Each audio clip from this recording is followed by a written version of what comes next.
आज की कहानी समर्पित है उस युग पुरुष को जिन्होंने भारत के सामाजिक इतिहास को एक नई दिशा दी। एक ऐसा व्यक्ति जो सिर्फ एक नाम नहीं बल्कि विचारों की क्रांति है, डॉक्टर भीमराव रामजी अंबेडकर। वो एक ऐसे पथ प्रदर्शक थे जिनका जीवन संघर्ष, ज्ञान और समानता की मिसाल है। एक बच्चा जो अछूत समझा गया, वही बड़ा होकर भारत का संविधान निर्माता बना। तो आइए आज हम आपको लेकर चलते हैं उस यात्रा पर जहां एक व्यक्ति ने अपने आत्मबल से एक राष्ट्र की सोच को बदल डाला। आज कहानी में जानेंगे अंबेडकर के जीवन के वो अध्याय जिन्होंने भारत की आत्मा को एक नया आकार दिया।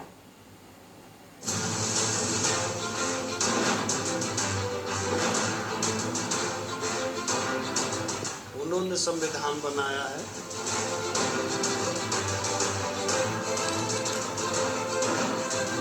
अंबेडकर जी जो हैं वो हमारे देश की बहुत बड़ी हस्ती थे, जिन्होंने इस देश के लिए लड़ाई लड़ी।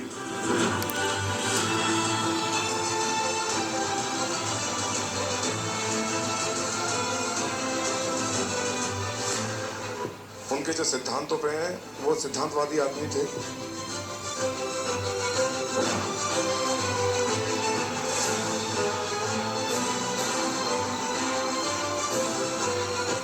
देश का संविधान लिखने का नंबर 1 श्रेय उनको जाता है।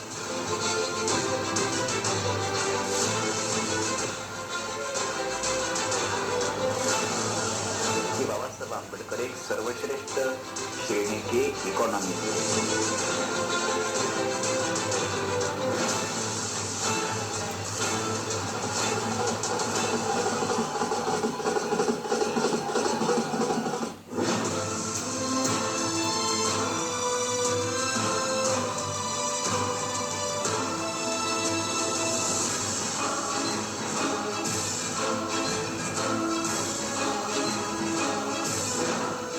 ये कहानी है उस नायक की जिसे स्कूल में सबसे अलग जगह दी गई, लेकिन उसने एक दिन संविधान की रचना की।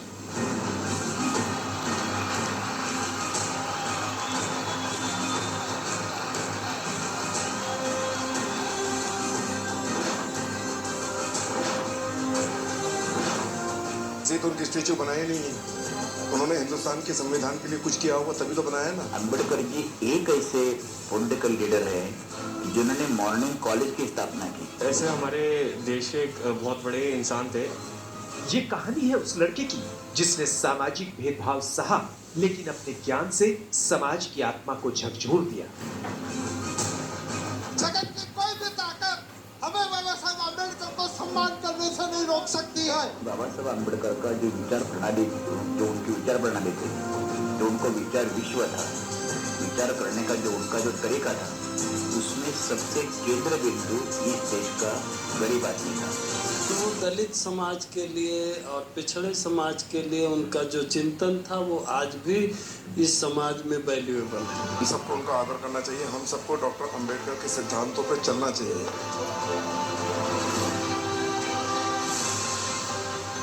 ये कहानी है ज्ञान, संघर्ष और आत्मसम्मान की, जो सिर्फ एक इंसान के नहीं बल्कि पूरे समाज की उम्मीद बन गई। ये सिर्फ डॉक्टर अंबेडकर की कहानी नहीं है, ये हर उस इंसान की उम्मीद है जो हालात से नहीं हौसलों से लड़ता है।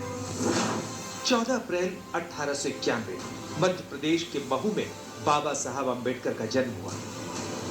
पिता ब्रिटिश सेना में सूबेदार थे, लेकिन उनकी जाति महार थी। अंबेडकर जैसे जैसे बड़े हुए, उन्हें महार जाति में जन्म लेने का आभास होता गया। स्कूल में पढ़ने गए तो जगह नहीं मिलती थी। टीचर पढ़ा देते थे लेकिन प्यार नहीं देते थे। स्कूल में सबसे अलग जमीन पर बैठना होता था। भीमराव अंबेडकर साहब हाई स्कूल में थे जब उनकी शादी हो गई और उनकी उम्र थी महज 14 साल। उनकी शादी हुई रमाबाई के साथ, जिनकी उम्र थी 9 साल जब इन दोनों की शादी हुई। रामाबाई के घर वाले उन्हें प्यार से भीमा कहकर पुकारते थे और अंबेडकर साहब रामाबाई को प्यार से रामू कहते थे। रामाबाई ने ही भीमराव अंबेडकर साहब को साहब की उपाधि दी थी और यही आगे चलकर उनकी पहचान बन गई।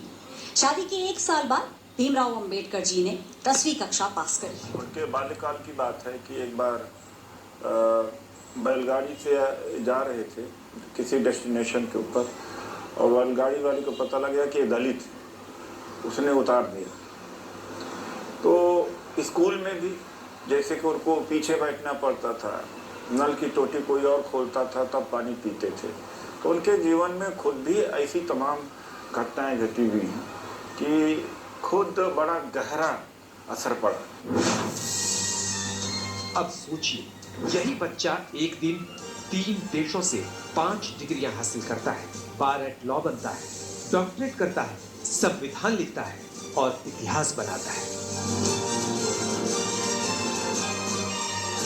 मेरा तो ये मानना है कि भारतीय संविधान में समता, स्वातंत्र्य और बंधुत्व, ये जो तत्वत्रयी है, ये जो 3 तत्व है, उसको पूरी तरह से जिस तरह से शामिल किया गया है और जिस प्रकार से उसको पूरे संविधान पर ये छा गया है, ये और कोई नहीं कर सकता था।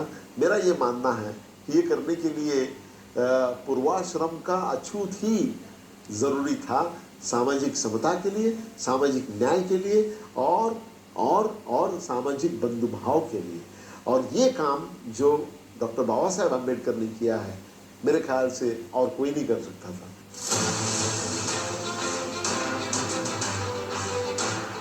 लेकिन भीमराव में एक ललक थी, सीखने की, जानने की और आगे बढ़ने की। अम्बेडकर की शुरुआती शिक्षा मुंबई के एल्फिंस्टन हाई स्कूल में हुई। इस स्कूल में दाखिला मिलना उस समय उनके जैसे किसी लड़के के लिए किसी चमत्कार से कम नहीं था।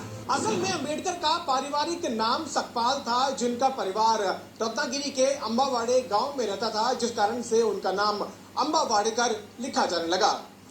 अब अम्बावाड़ेकर से अम्बेडकर नाम पढ़ने के पीछे भी एक दिलचस्प कहानी है। कहा जाता है कि अम्बेडकर ने खुद लिखा कि उनके स्कूल में एक ब्राह्मण टीचर थे और बाबा साहेब उनके बेहद चहेते थे। टीचर को लगता था कि अम्बावाड़ेकर नाम काफी लंबा और बेडोल है, इसीलिए उन्होंने स्कूल रिकॉर्ड्स में उनका नाम अम्बेडकर लिखना शुरू कर दिया और तभी से ही अम्बेडकर जी भीमराव बाबा साहेब अम्बेडकर के नाम से जाने जाने लगे। 1907 में मैट्रिक पास किया और ये कारनामा करने वाले अपने समाज के पहले व्यक्ति बने। ये बात केवल एक परीक्षा पास करने की नहीं थी, ये एक पूरे समाज के आत्मविश्वास की पहली जीत थी। फिर 1912 में बॉम्बे यूनिवर्सिटी में बीए की डिग्री हासिल की। सबसे बड़ी बात ये नहीं थी कि उन्होंने डिग्री ली, सबसे बड़ी बात ये थी कि उन्होंने हर ताने, हर रुकावट को झेल कर डिग्री हासिल की। और फिर आया टर्निंग पॉइंट। बड़ौदा के गायकवाड़ महाराज सयाजीराव गायकवाड़ शिक्षा के बहुत बड़े समर्थक थे। उन्होंने प्रतिभावान लेकिन गरीब छात्रों को विदेश भेजने के लिए एक स्कॉलरशिप योजना चलाई थी। भीमराव अम्बेडकर का चयन इस स्कॉलरशिप के लिए हुआ और 1913 में वो अमेरिका के कोलंबिया विश्वविद्यालय न्यूयॉर्क के लिए रवाना हुए। बाबा साहब ने जब एसएससी एग्जाम पूरी की तो वहाँ के एक बहुत बड़े विद्वान मराठी के कृष्णाजी अर्जुन केलुस्कर, उन्होंने बाबा साहब को बुलाया और उन्होंने कहा कि आपको कॉलेज की शिक्षा पूरी करनी चाहिए। इसलिए बाबा साहब को उन्होंने कॉलेज की शिक्षा के लिए भेजा और कॉलेज की शिक्षा पूरी करने के बाद और उच्च शिक्षा लेने के लिए उन्होंने उनकी सिफारिश नरेश सयाजीराव गायकवाड़ के यहाँ बड़ौदा संस्थान में की।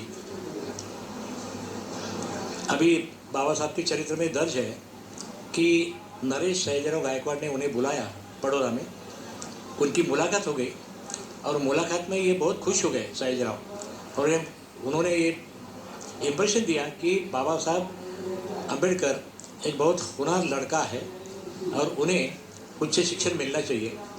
फिर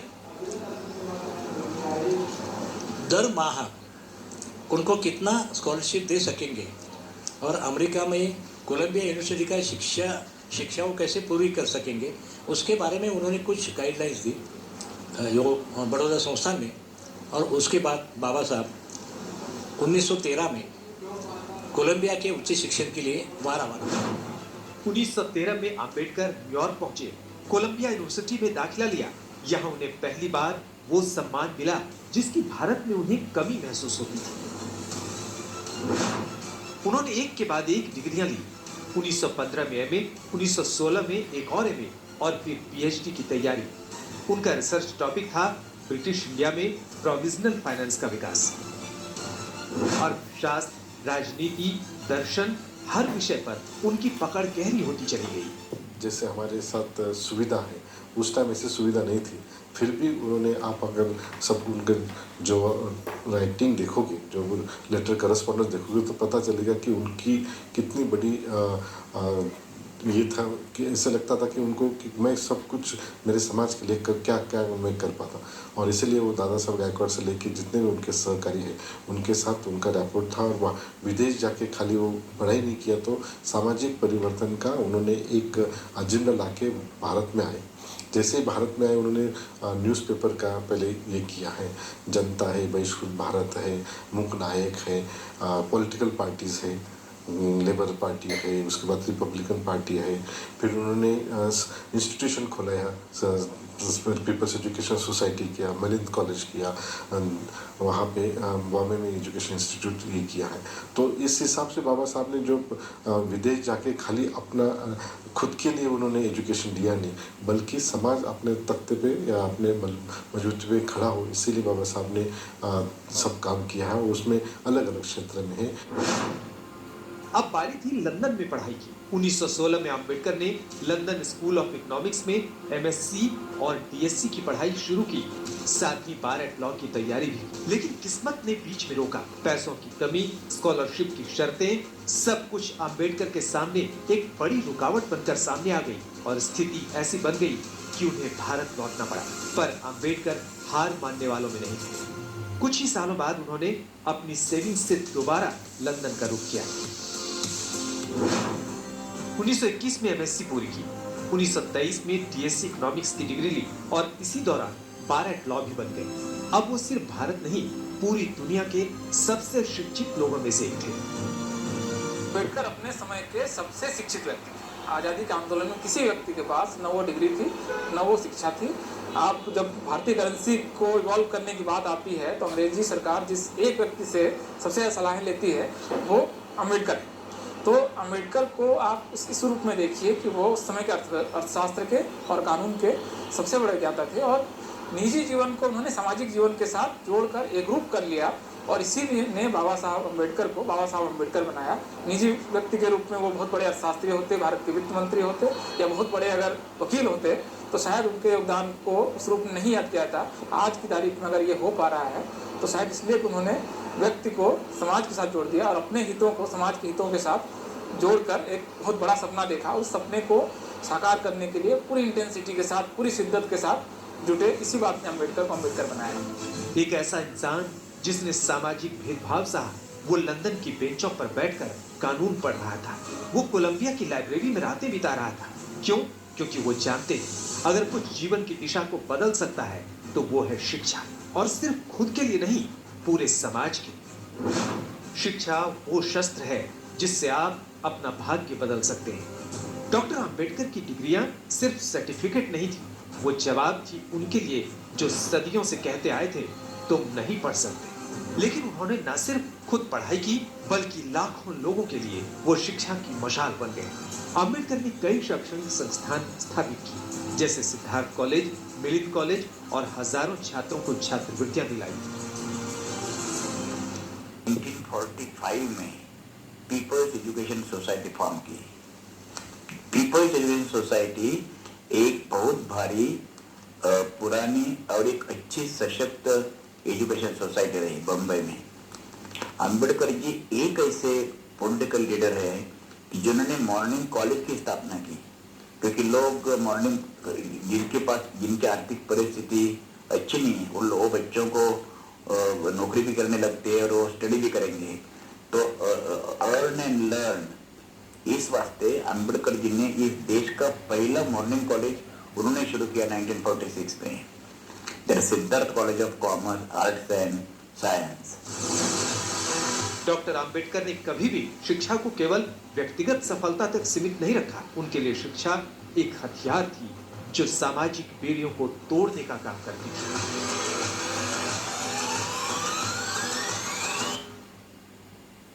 शिक्षा पूरी करने के बाद डॉक्टर भीमराव अंबेडकर ने भारत आकर सामाजिक क्रांति की शुरुआत की। उन्होंने देखा कि दलितों को मंदिरों में जाने, सार्वजनिक जल स्रोतों से पानी लेने और समाज के साथ बराबरी से रहने का अधिकार ही नहीं है। 1927 में उन्होंने महाड़ सत्याग्रह की शुरुआत की, जहां उन्होंने दलितों के साथ चवदार तालाब से पानी पिया। ये प्रतीक था सामाजिक समानता का। उन्होंने नासिक के कालाराम मंदिर सत्याग्रह में भाग लिया, जिसमें दलितों के मंदिर प्रवेश के अधिकार की मांग की गई। उनकी पत्रिका मूक नायक और बहिष्कृत भारत समाज के दबे हुए वर्ग की आवाज बन गया। इस बीच उन्होंने स्पष्ट कर दिया था कि सामाजिक बराबरी के बिना राजनीतिक आजादी अधूरी है।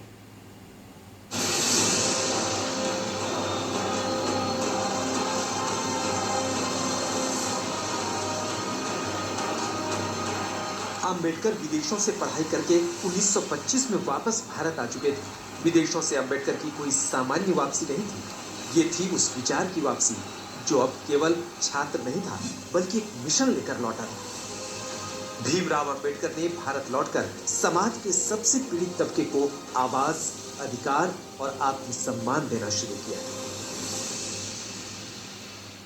इस बारे में कुछ काम करूँगा, इस बारे में कुछ अच्छी तरह से हमारे समाज को आगे लेके जाऊंगा। और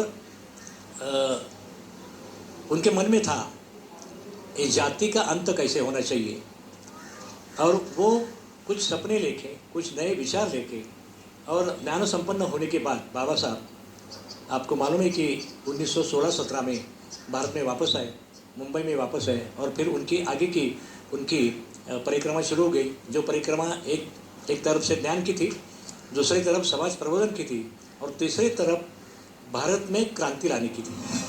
डॉक्टर अंबेडकर लंदन से उच्च शिक्षा लेकर भारत लौटे। एमएससी, टीएससी, बार एट लॉ, तीनों डिग्रियां उनके पास थी। उन्होंने देखा दलितों की हालत जस की तस है, ना शिक्षा, ना रोजगार, ना सम्मान, ना मंदिरों में प्रवेश, ना पानी के कुओं से अधिकार।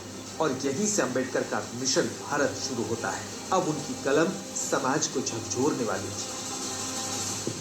पहली बात तो महाड़ सत्याग्रह ये कोई खाली सत्याग्रह नहीं था, ये क्रांति की एक नई शुरुआत थी। That was not just only for to get a water. उसमें बाबा साहब का ये कहना था कि अगर यहाँ पे जानवरों को पानी दिया जाता है और हमारे जो कम वर्ग के लोग हैं उनको पानी नहीं दिया जाता है, और उस सत्याग्रह से उन्हें दिखाना चाहते थे बाबा साहब की ये हमारा राइट है, उसमें जो सबके लिए खुला है, कॉन्स्टिट्यूशन नहीं लेकिन जो एक्ट है, एक्ट के अनुसार कायदे से सबको समान अधिकार है। और ये उन्होंने सब दुनिया को इंफॉर्मेशन देना चाहते थे कि दिस इज आवर राइट। 1924 में डॉक्टर अंबेडकर ने बंबई में एक संगठन की स्थापना की, बहिष्कृत कारणी सभा। इसका उद्देश्य था दलितों को शिक्षित करना, सामाजिक चेतना फैलाना और आत्मसम्मान जगाना। उन्होंने पहला सामाजिक संदेश दिया, शिक्षा ही मुक्ति का रास्ता है। उन्होंने लोगों को पढ़ने के लिए प्रेरित किया, रात के वक्त स्कूल, रात के वक्त पुस्तकालय चलाना शुरू किया, सभी माध्यमों से लोगों को जागरूक करना शुरू किया। उनका सपना था एक ऐसा भारत जहां कोई व्यक्ति जन्म के आधार पर कमतर ना आंका जाए। इंस्टीट्यूशन खोला है, पीपल्स एजुकेशन सोसाइटी किया, मिलिंद कॉलेज किया, वहाँ पे बॉम्बे में एजुकेशन इंस्टीट्यूट ये किया है।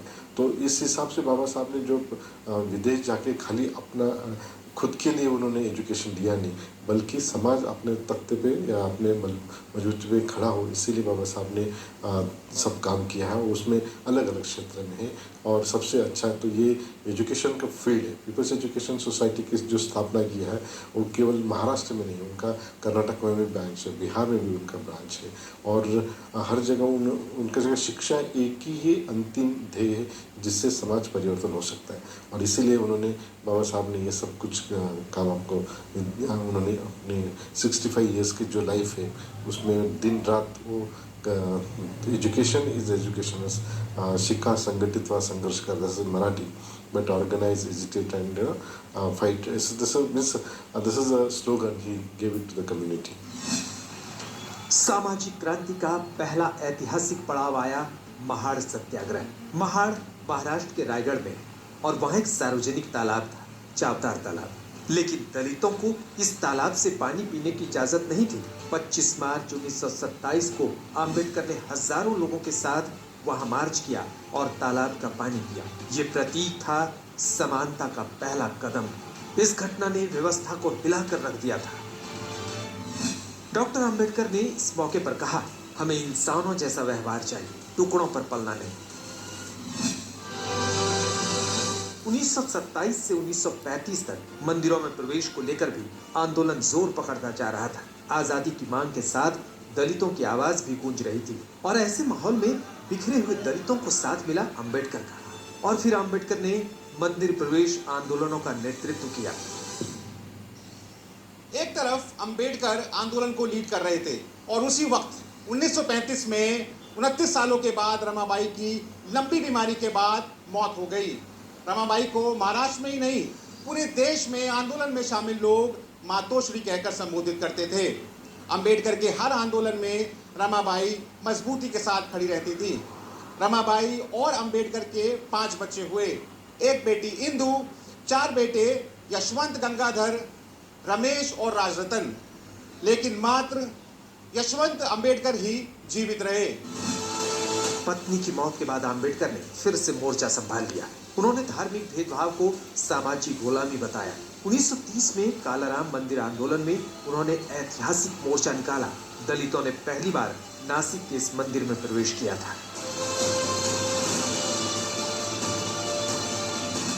उनका नारा था, हमें भगवान चाहिए लेकिन बिना शर्त के। ये सिर्फ आस्था की नहीं, अधिकार की लड़ाई थी। डॉक्टर अंबेडकर की सामाजिक क्रांति सिर्फ देश तक सीमित नहीं रही, अब वो अंतर्राष्ट्रीय स्तर पर पहुंच चुकी थी। 1930 में अंबेडकर को लंदन में हुए पहले गोलमेज सम्मेलन में आमंत्रित किया गया। अंबेडकर वहां दलितों के प्रतिनिधि बनकर गए।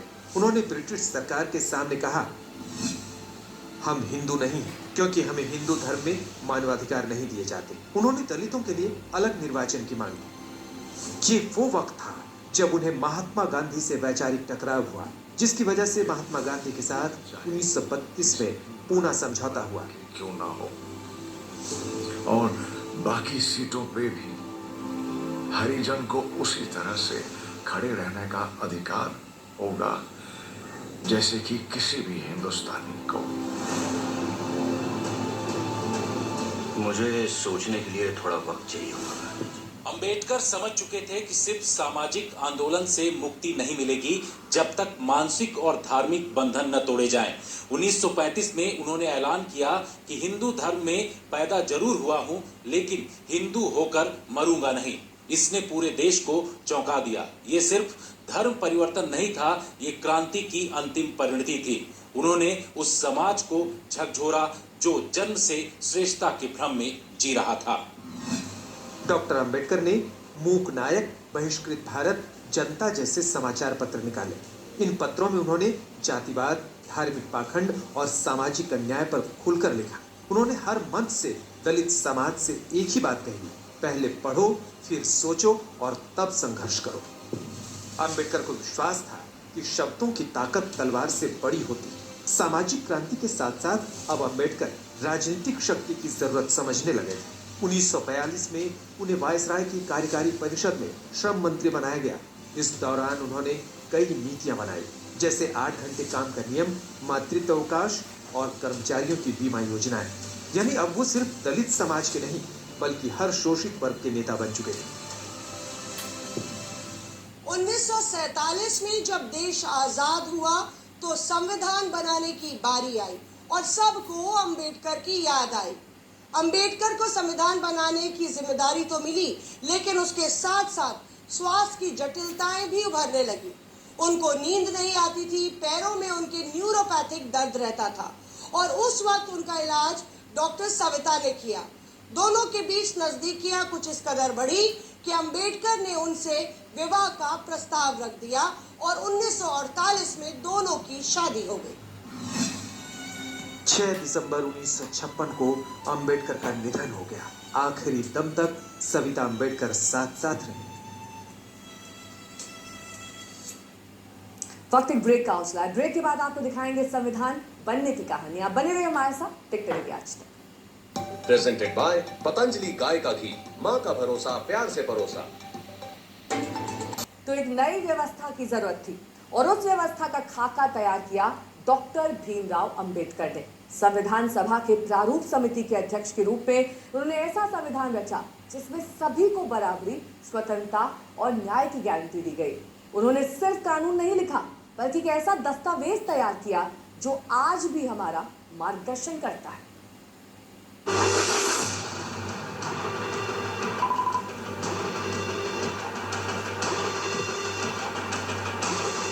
डॉक्टर भीमराव अंबेडकर सिर्फ एक नाम नहीं, एक विचार, एक आंदोलन। उनका जन्म एक वंचित परिवार में जरूर हुआ, लेकिन सोच हमेशा हिमालय की तरह ऊंची रही।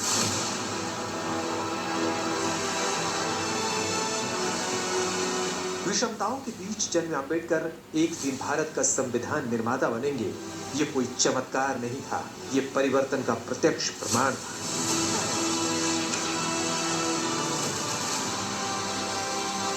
सब जो है उनका बढ़ रहा है और पूरे दिन रात मेहनत करके उन्होंने, उस टाइम उनको तो डायबिटीज़ भी था, फिर भी उन्होंने दिन रात मेहनत करके कॉन्स्टिट्यूशन हमें दिया। और कॉन्स्टिट्यूशन देते समय उन्होंने ये देखा कि 1 vote 1 value, single judicial system, single administrative system, Kashmir से अंडमान निकोबार तक एक 1 सिटीजनशिप है। ये जो प्रोविज़न है कि देश एकता और अखंडता के साथ कैसे रह पाए, उसका उन्होंने ध्यान रखा है। 15 अगस्त 1947 का दिन, स्वतंत्र भारत का जब सूर्योदय हो रहा था, इसी के साथ शुरू होती है एक ऐतिहासिक यात्रा, संविधान निर्माण।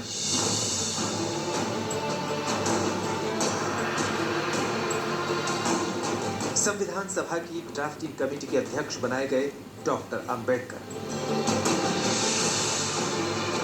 ये महज सिर्फ पद नहीं था, ये एक दायित्व था, देश की नियति गढ़ने का।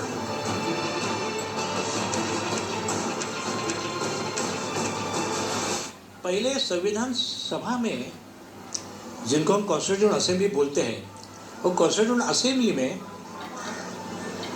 बाबा साहब का एक ही उद्देश्य था कि मैं उसमें चुन के जाऊं और मेरे जो पददलित, मागास वर्गीय, दलित भाई बहन हैं, उनके लिए कुछ अच्छा काम करूं, उनके लिए कुछ क्या बोलेंगे हम, विधि के कुछ प्रावधान करूं, कुछ लॉ इन्फोर्समेंट जैसे एक्टिविटीज हम करूं। ऐसे बाबा साहब की पहली धारणा थी कि हम जाके हमारे समाज के लिए कुछ काम करेंगे। लेकिन जब वो संविधान सभा में गए तो अचंभित हो गए, क्योंकि राजेंद्र प्रसाद ने और सब संविधान सभा ने उन्हें कहा कि हम जो ड्राफ्ट बनाने वाले कॉन्स्टिट्यूशन का, उस कॉन्स्टिट्यूशन के ड्राफ्ट कमेटी के आप चेयरमैन हो। बाबा साहब चौंक गए और अचंभित हो गए, लेकिन उन्होंने वो बड़ी जिम्मेवारी स्वीकारी और उन्होंने जो काम किया, उस काम से हमारे देश का संविधान बना। और सबसे महत्वपूर्ण बात यह है कि कायदे से, लॉ से अस्पृश्यता हटाई गई और नीचे के तबके के, दलित, मागास वर्गीय तबके के लोगों को अच्छी तरह से न्याय कैसे मिलेगा, उनको समाज के समान स्तर पर कैसे लाया जाएगा, इसके बारे में बाबा साहब ने बहुत कुछ प्रावधान उसमें ली। should have a provision that the person has to be informed of his deprivation of liberty within 24 hours of his detention. हाँ, गिरफ्तारी के 24 घंटे के अंदर अंदर सही कानूनी मदद और सुनवाई का हक हमें हर नागरिक को देना ही होगा, वरना कोई फर्क नहीं रहेगा आजाद और गुलाम भारत में। डॉक्टर अंबेडकर ने दुनिया के 60 से अधिक संविधानों का गहन अध्ययन किया। अमेरिका का बिल ऑफ राइट्स, ब्रिटेन की संसदीय प्रणाली, आयरलैंड का डायरेक्टिव प्रिंसिपल्स, लेकिन अंत में जो संविधान बना वो पूरी तरह से भारतीय था, भारतीय जमीन से उगा हुआ, भारतीय आत्मा से सिंचित। It now remains to put the motion moved by Dr. Ambedkar to the vote of the House. The question is that the constitutions settled by this assembly be passed.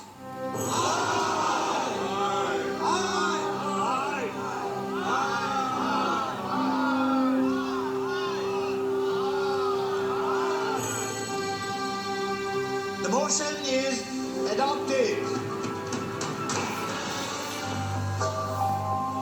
हम भारत के लोग, इन शब्दों से शुरू हुआ भारत का संविधान। जनता से जनता के लिए जनता का शासन, यही थी अंबेडकर की दृष्टि।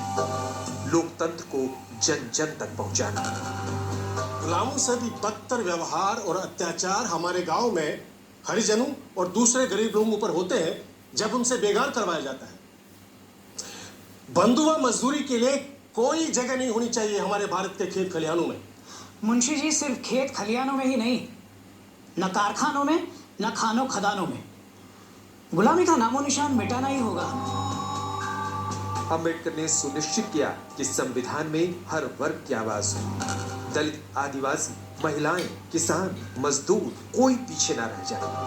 आरक्षण व्यवस्था इसी न्याय की नींव थी, जो सामाजिक असमानता के सदियों पुराने जख्मों पर मरहम रखती है। संविधान के सभा के बारे में बोलते समय बाबा साहब का जो आखिरी भाषण था 25 नवंबर 1949 का, इस भाषण में बाबा साहब ने कहा कि हम 26 जनवरी को एक पॉलिटिकल लिबरेशन पर्व में प्रवेश करेंगे, लेकिन हमारी आर्थिक और सामाजिक बराबरी जो है वो तब तक नहीं होंगी। इसलिए उस तरह से हमें एक कॉन्ट्राडिक्टरी वर्ल्ड में प्रवेश कर रहे हैं, एक विसंवादी विसंगत जैसे वर्ग में दुनिया में प्रवेश कर रहे हैं। तो सामाजिक और आर्थिक ये दोनों स्तर जब तक बराबर नहीं होते सभी, तब तक ये देश की डेमोक्रेसी, देश की लोकशाही अच्छी तरह से टिक नहीं सकती, वो ढांचा टिक नहीं सकता। यदि हमने आर्थिक और सामाजिक ढांचा हमको ठीक करना रहना है तो आर्थिक और सामाजिक लोकशाही लानी पड़ेगी। यदि नहीं लाई तो ये लोकशाही का ढांचा गिर जाएगा, उध्वस्त हो जाएगा।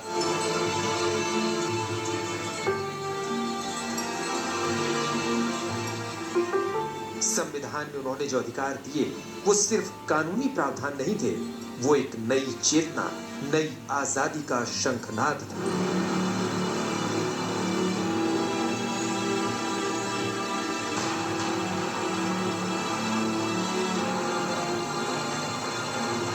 लेकिन संविधान बनाने के साथ उन्होंने 3 चेतावनियां भी दी। राजनीति में हीरो पूजन ना हो, जातिवाद को राजनीति से दूर रखें और केवल राजनीतिक समानता नहीं, सामाजिक और आर्थिक समानता भी हो। 26 जनवरी 1950 को जब भारत गणराज्य बना, उस दिन हर भारतीय ने अपने अधिकारों की ताकत को महसूस किया और उसी दिन अंबेडकर का सपना साकार हुआ। आज जब हम बोलते हैं, लिखते हैं, सवाल करते हैं, वो सब मुमकिन हुआ क्योंकि एक व्यक्ति ने सैकड़ों वर्षों की गुलामी, भेदभाव और असमानता को चुनौती दी और उसके उत्तर में लिखा एक सुंदर संविधान। ये संविधान सिर्फ एक किताब नहीं, ये हमारा भविष्य है और डॉक्टर अंबेडकर सिर्फ इसके निर्माता नहीं है, इस संविधान की आत्मा है।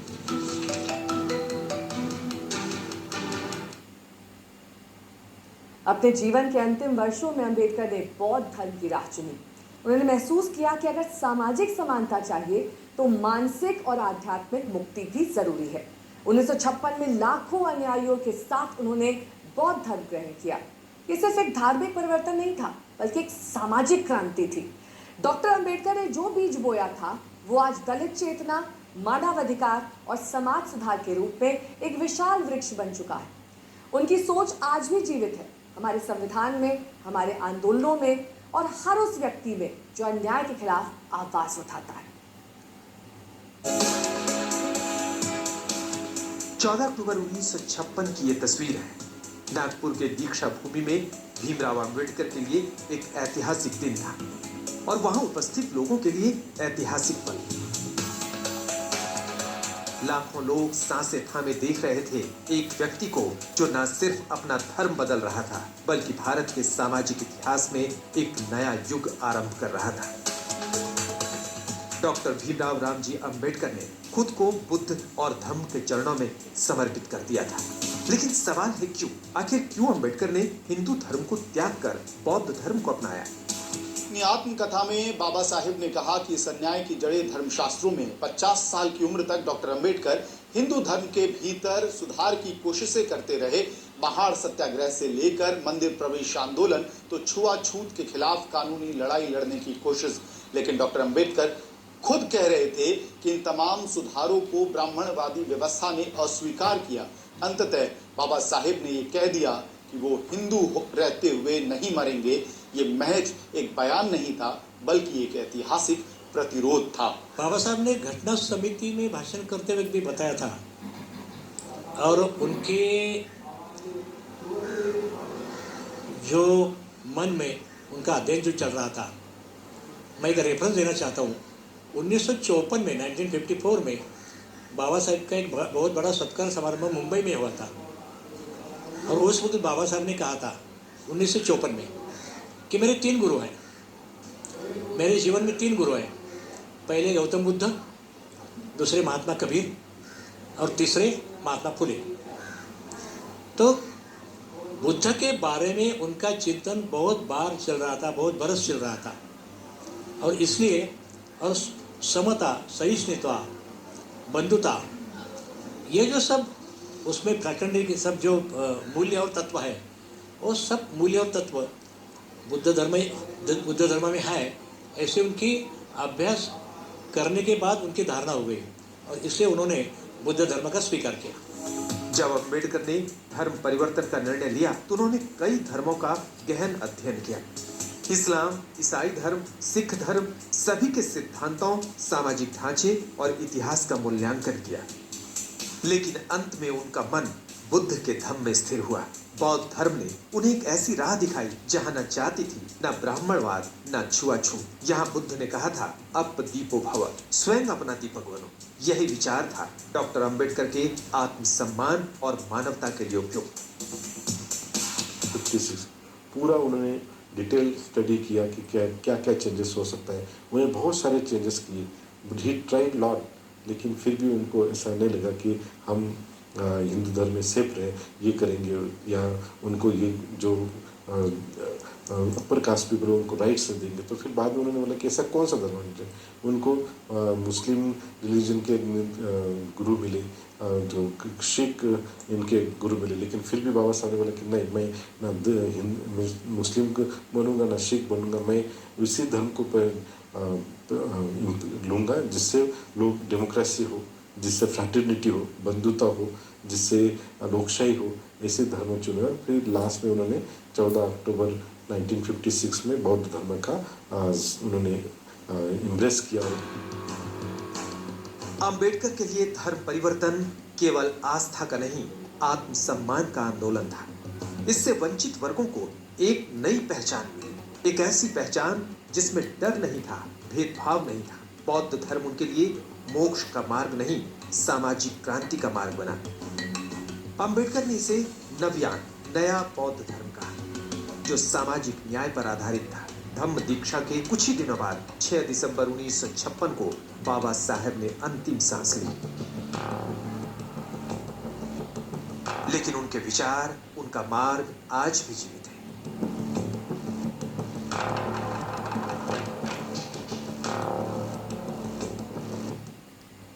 फिलहाल कहानी में अभी के लिए बस इतना है। अगले हफ्ते फिर हाजिर होंगे एक नई कहानी के साथ। तब तक बने रहिए हमारे